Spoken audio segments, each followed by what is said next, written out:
Masuk biasa begini. Sudah biasa naik begini. Itu asik sekali, tapi sakit. Di akhir bulan Oktober, kami meninggalkan kampung adat Nehibe.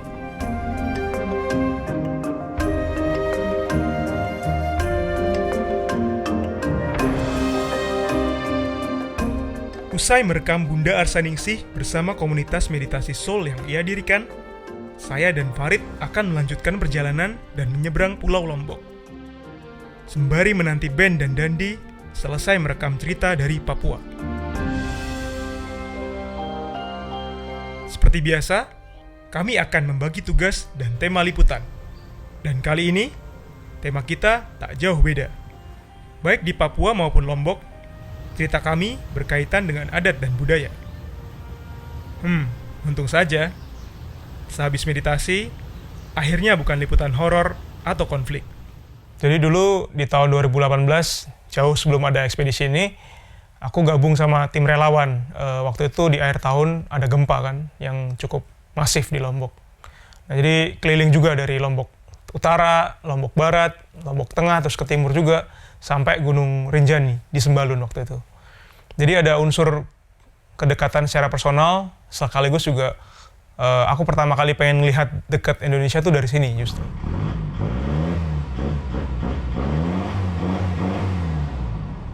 Sebelum meninggalkan Papua dan melanjutkan perjalanan motoran ke Bali, kami akan merekam bagaimana orang Papua dapat berdaya secara ekonomi untuk mengelola kekayaan alamnya sendiri.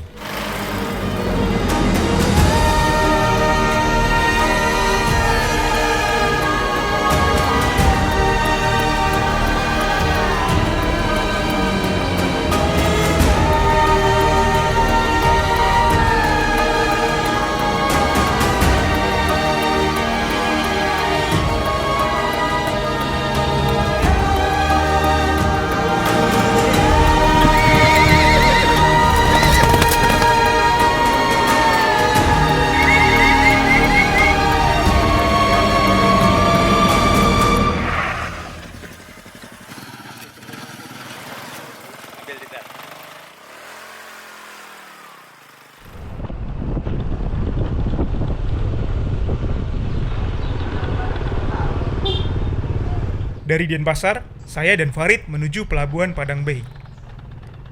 Lalu menyeberang ke Pelabuhan Lembar di Kabupaten Lombok Barat. Dan melanjutkan perjalanan ke Kota Praia di Lombok Tengah.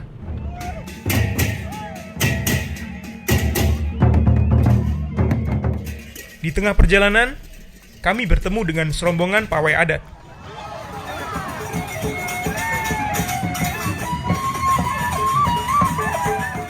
Sepertinya, pawai ini mirip dengan pawai ogoh-ogoh yang biasa kita jumpai di Bali. Dan tak jauh beda dengan Pulau Bali, Lombok dikenal mendunia karena destinasi wisatanya.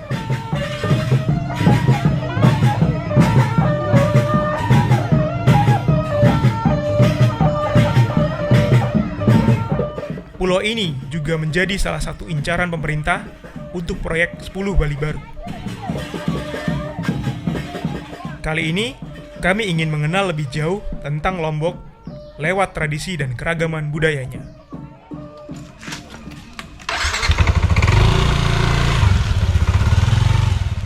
Kami lalu menemui Dina dan Andi, salah seorang warga Lombok yang tinggal di Praia.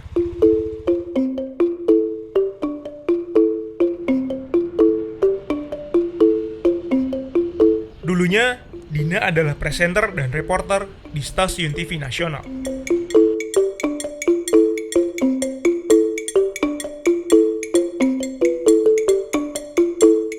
Untuk mengetahui informasi terkini, langsung kita terhubung dengan Dina Faisal di KPK. Saksi-saksi yang akan dihadirkan oleh penyidik KPK hari ini untuk memberikan keterangan atas kabar ini sekaligus ya menutup perjumpaan kita di Kabar Pagi. Saya Dita Faisal, saya Dina Faisal, dan sampai jumpa. Meski ia berasal dari Balikpapan, Kalimantan Timur, tapi kecintaannya terhadap budaya Lombok seakan mendarah daging. Sedangkan Andi, warga asli suku Sasak yang bernama lengkap Lalu Hilman Afriandi.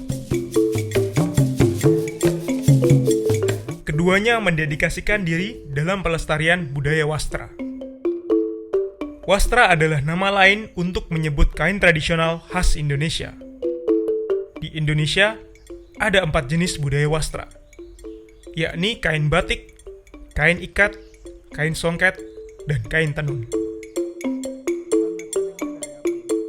Di Lombok sendiri, kain tenun yang biasa dipakai adalah jenis tenun songket dan ikat. Konon, nama suku Sasak sendiri memang punya kaitan erat dengan wastra tenun yang disebut sesek. Mengapa demikian? Sesek berarti sesak. Sesak juga menjadi salah satu metode dalam memasukkan benang saat menenun. Benang yang dirapatkan hingga sesak dan padat ke alat tenun inilah yang kemudian menimbulkan bunyi sak-sak. Dari situlah nama suku Sasak diambil.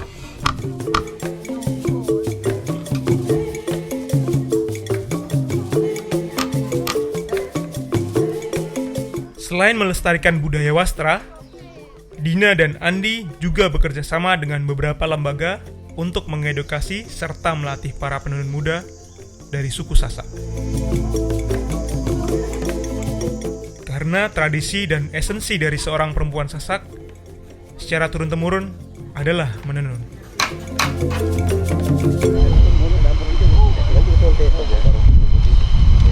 Kami sedang berada di Kampung Berap, Distrik Nimbokrang, Kabupaten Jayapura. Dan di sebuah sungai bernama Kali Biru, kami akan berburu ikan. Ditemani Yunus dan ayahnya, serta sejumlah anak muda lainnya, kami diizinkan merekam aktivitas mereka, yang dikenal dengan kata molo. Molo adalah sebuah istilah yang berarti menyelam sambil menangkap ikan. Biasanya, warga menggunakan kacamata molo dan alat bantu berupa anak panah, serta karet sebagai pelontarnya. Oke, saya. Yuk, boleh. Oke, siap.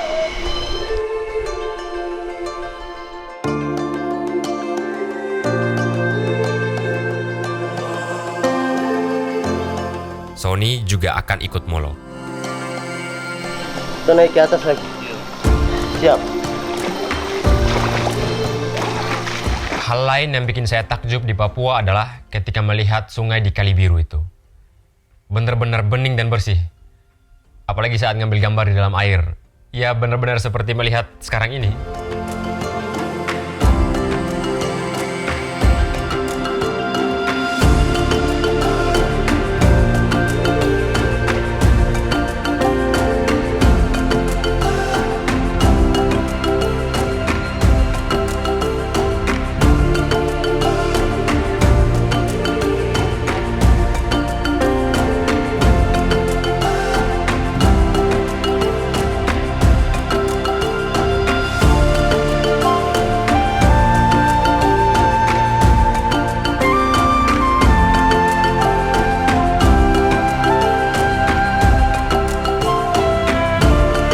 Hasil tangkapan molo pagi itu, kami siapkan untuk dijadikan santapan siang.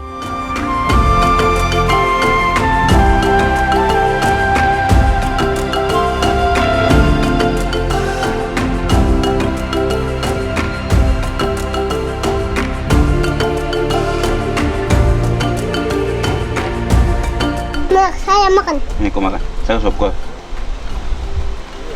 Enak atau tidak? Yunus dan teman-temannya mungkin adalah satu dari sekian banyak anak di Papua yang masih bisa merasakan makanan segar dan kemurnian air di Kali Biru ini.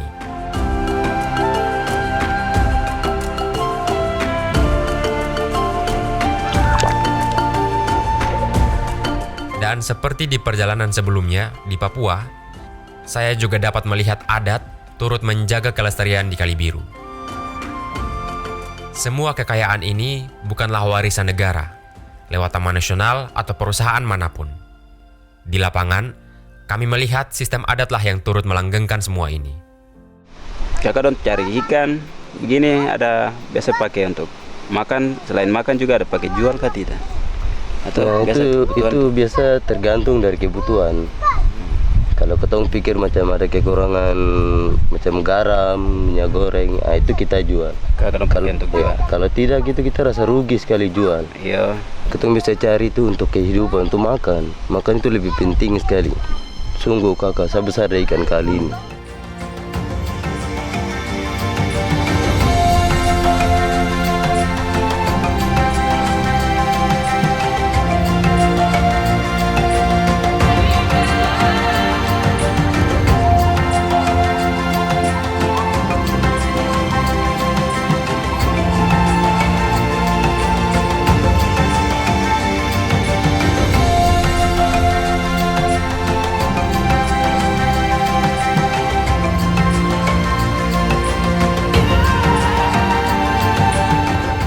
Setelah puas berenang, kami akan berkunjung ke petani coklat di Kampung Klaisu, distrik Gresik Selatan. Perjalanannya setengah jam dari Kalibiru tempat kami berenang.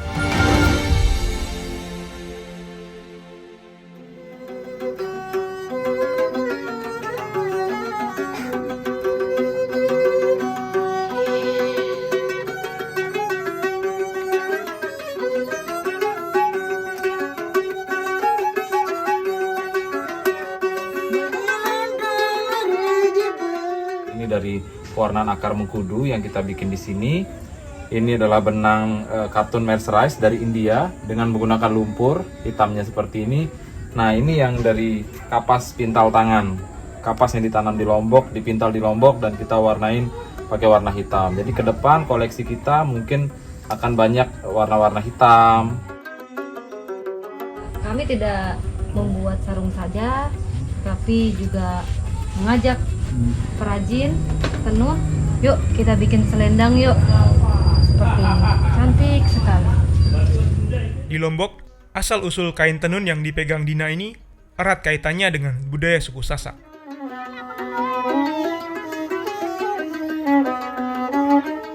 Di desa wisata Ganti, Lombok Tengah misalnya, para perempuan lazim menggunakan kain tenun sebagai pakaian sehari-hari.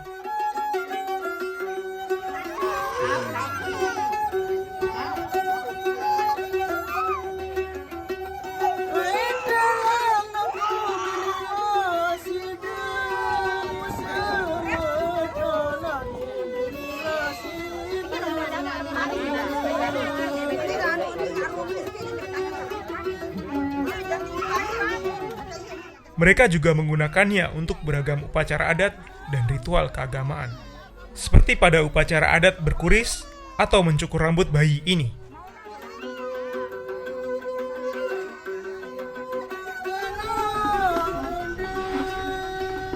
Karena telah menjadi bagian hidup dari adat suku Sasak, keahlian menenun pun akan diwariskan secara lintas generasi.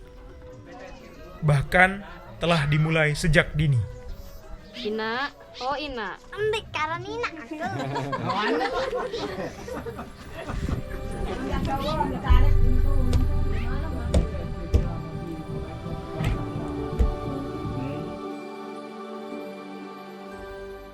Bagi perempuan Sasak, kemampuan menenun adalah sebuah kewajiban. Jadi mereka ini siapa? Mereka ini adalah para penenun dan mereka adalah artisan fashion. Tidak hanya mencetak para penenun, tetapi para pengusaha yang bisa bermitra dengan siapapun untuk bisa menciptakan fashion yang berkelanjutan.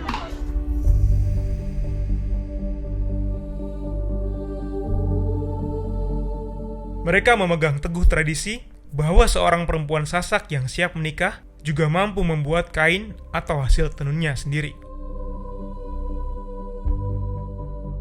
Meski di era kini, tak semua perempuan Sasak memegang teguh adat atau prinsip ini. Andi lalu mengajak kami ke Museum Nusa Tenggara Barat. Di sana, ia akan mengenalkan tentang peralatan tenun secara lebih detail. Ya, ini adalah teknologi warisan kebudayaan perunggu yang masih ada di Lombok sampai hari ini, dan alat-alat ini bukan hanya ada di museum tapi ada di hampir semua kabupaten di Lombok. Dan masih seperti ini, tidak ada yang berubah dan masih dipakai sampai hari ini. Hingga kini, perajin tenun Sasak masih mempertahankan peralatan yang serba tradisional. Mulai dari alat memintal benang hingga alat tenun. Karena bagi mereka, alat dan ilmunya akan lebih mudah diturunkan secara lintas generasi. Dalam kehidupan sehari-hari, kain tenun Lombok juga bermakna filosofis sebagai perjalanan hidup manusia.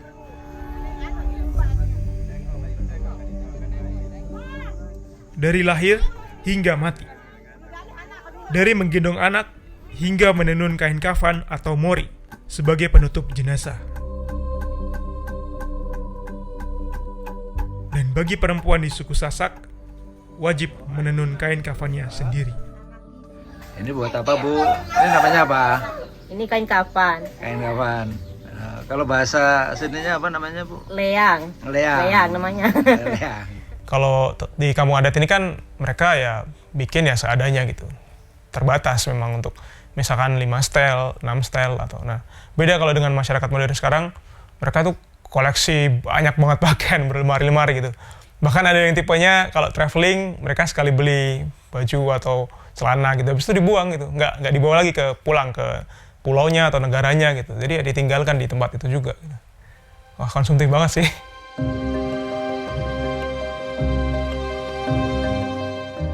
Karena makin penasaran, kami ingin mencari tahu lebih lanjut bagaimana warna pada kain tenun Lombok ini diramu dan dihasilkan. Kami ingin juga mengetahui apakah sebenarnya di Lombok ini punya akar tradisi pewarnaan alam. Nah, akhirnya kami melakukan riset, bertemu dengan orang-orang tua di kampung-kampung dan lain sebagainya. Nah, dan kami juga menginap di rumah-rumah mereka. Nah, dari situ akhirnya ternyata tradisi pewarnaan alam kita ini hampir sama sebenarnya seperti di Sumba, di Dayak, di Toraja, di tempat-tempat lain. Kami lalu mengikuti Dina dan Andi untuk mengambil salah satu bahan pewarna alami tenun. Kebetulan, tanamannya sedang musim. Sebagai pelestari budaya wastra, Dina dan Andi banyak memanfaatkan bahan baku alami. Mulai dari kapas yang mereka tanam, hingga bahan pewarna kain. Semua bersumber dari bahan alami dan bukan sintetis. Kain tenun berwarna hitam ini diwarnai dari campuran lumpur. Sedangkan yang berwarna biru ini dari tanaman Indigofera tinctoria yang telah kita panen tadi. Dan di Lombok, tanaman ini biasa dikenal sebagai daun tarum atau nila. Menurut Dina dan Andi, kain tenun ikat pewarna alam ini dapat mengurangi beban lingkungan akibat limbah tekstil. Mereka pakai pewarna itu alami gitu, bukan sintetis. Mereka ngambil dari tanaman, Indigofera, mereka ambil dari lumpur bahkan gitu. Terus ada rempah-rempah juga gitu, di combine gitu, dikombinasi. Untuk pakaian-pakaian modern di industri tekstil sekarang tuh banyak pakai warna kimia sintetis dan mencemari lingkungan kan gitu. Jadi juga kebutuhannya pun cepat, instan, masif gitu. Bebas banget. Bahkan terkadang juga limbahnya itu dibuang ke sungai.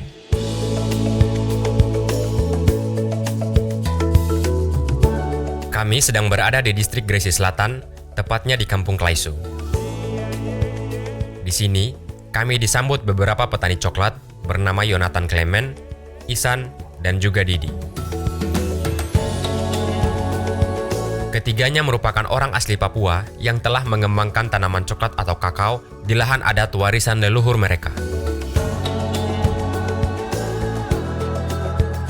Kami lalu diajak untuk melihat serta merekam kebun kakao milik mereka.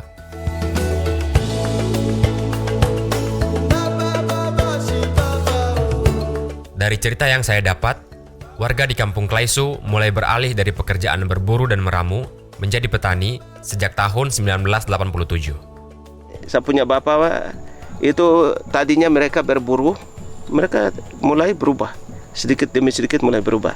Berubahnya bukan dari orang tua, dari kami. Tapi itu kakak dong tanam semua usaha nih, kakak dong puas. Jadi payah sendiri, tidak ada bantuan-bantuan. Tidak ada bantuan dari pemerintah. Apa yang membuat kakak dong berani ambil keputusan untuk beralih ini? Masyarakat yang lain yang punya kakao banyak, mereka mulai jual coklat. Kita lihat di situ sudah mulai ada pendapatan, sehingga dia dapat dampaknya mempengaruhi yang lain. Jadi tidak ada kecemburuan di situ. Itu langsung kita punya niat untuk bagaimana dia punya coklat, saya juga harus punya coklat. Kita mungkin pernah mendengar bahwa orang pribumi tak sanggup untuk mengelola sumber daya alamnya. Makanya perusahaan-perusahaan datang dan masuk ke kampung mereka untuk mengelola sumber daya alam itu. Tapi saya selalu tidak setuju dengan pemikiran semacam ini. Karena yang saya lihat di lapangan, orang-orang Papua mau belajar hal-hal baru selama ada dan masih diberi kesempatan. Dari ilmu merawat tanaman kakao yang telah diperoleh selama puluhan tahun, kami lalu diajari bagaimana cara merawat tanaman kakao. Jadi tidak boleh potong sembarang juga ya, Bapak? Iya, tidak boleh. Dari 18 cabang itu mana yang kita harus buang, terus mana yang kita harus biarkan. Ada cabang jorget, ada cabang sekunder, ada cabang tersier, terus ada cabang siksak. Cabang siksak itu macam begini, dia tumbuh. Cabang siksak. Ada cabang cacing, terus ada cabang balik, ada cabang gantung. Cabang gantung itu dia di bawah. Dia di bawah. Dia gantung. Cabang balik macam ini, dia balik ke dalam. Berarti ini harus kita buang. Ini tidak boleh kita biarkan.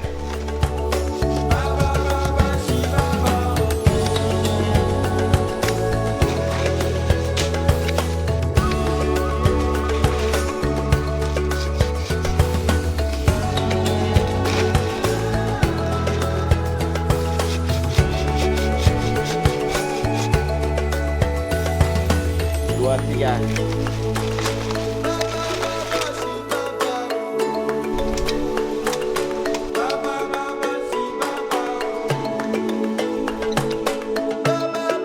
Komoditas kakao organik ini pernah diekspor hingga ke Jepang.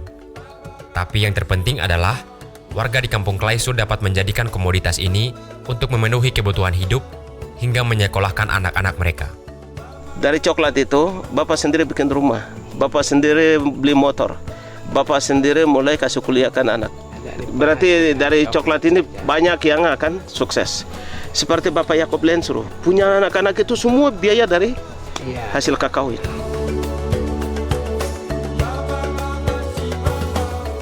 Hal yang membuat saya respect ke petani-petani di sana adalah ketika mereka tahu bahwa coklat ini sangat menguntungkan, mereka tak serta-merta mengganti semua tanamannya menjadi tanaman coklat. Tapi mereka melakukan yang namanya diversifikasi tanaman. Hal yang sebenarnya tidak dianjurkan untuk industri tanaman seperti sawit. Dalam satu area ini, hektar ini ada berapa komoditi dalam satu kali? Sepertinya ada vanili, ada kopi. Keren. Ini baru 2 bulan ya? Iya, 2 bulan. Bapak dong panen berapa bulan? Itu hampir 9. 9? Iya.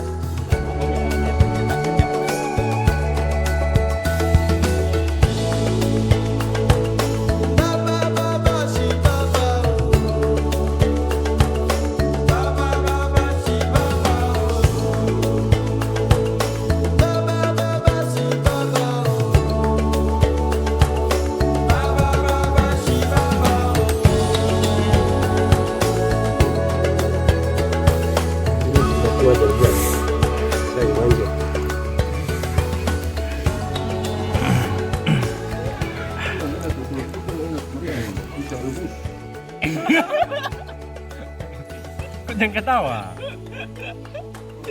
Harus pakai macam anak kecil aja ini.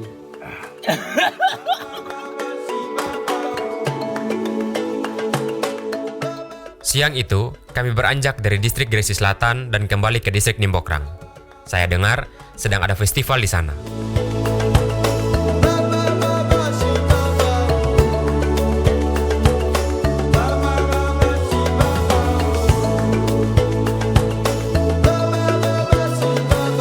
Selain diekspor ke Jepang, coklat yang ditanam dan dirawat oleh orang Papua, produknya dapat juga mereka nikmati sendiri.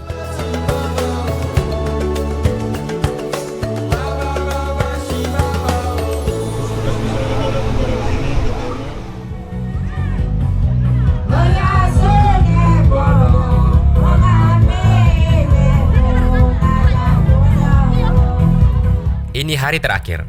Sebelum sibuk mengurus penerbangan ke Bali besok, hari ini kami mau ikut joget Yospan dulu. Say, say.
Malamnya, kami masak dan makan malam bersama. Anggap saja sebagai acara perpisahan bersama rekan-rekan Jubi yang telah menemani liputan kami selama 1 bulan di Papua. Kita sedang masak untuk makan malam, dipimpin oleh Kak Angel dan Mbak Yulan. Itu Mbak Yulan.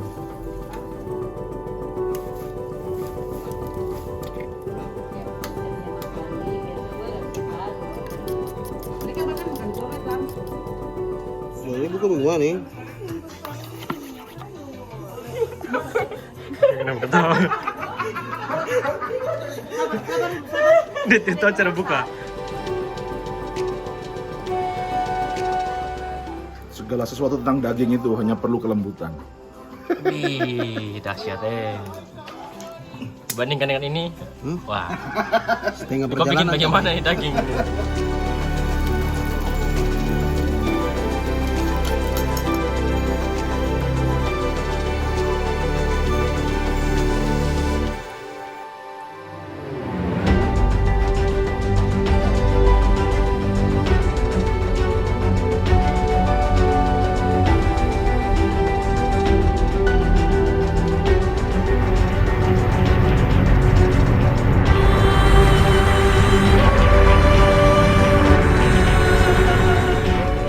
Setelah 1 bulan tak motoran, saya dan Dandi kembali ke Pulau Bali untuk melanjutkan ekspedisi.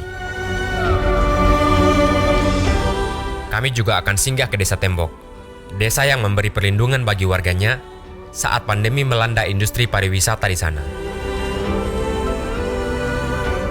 Sedangkan di Lombok, saya dan Farid akan merekam pulau ini dari beberapa sisi. Farid akan menantang adrenalin dan mencoba trekking Gunung Rinjani, gunung berapi tertinggi kedua di Indonesia. Sedangkan, saya akan menelisik salah satu proyek 10 Bali baru di Mandalika, Lombok Timur.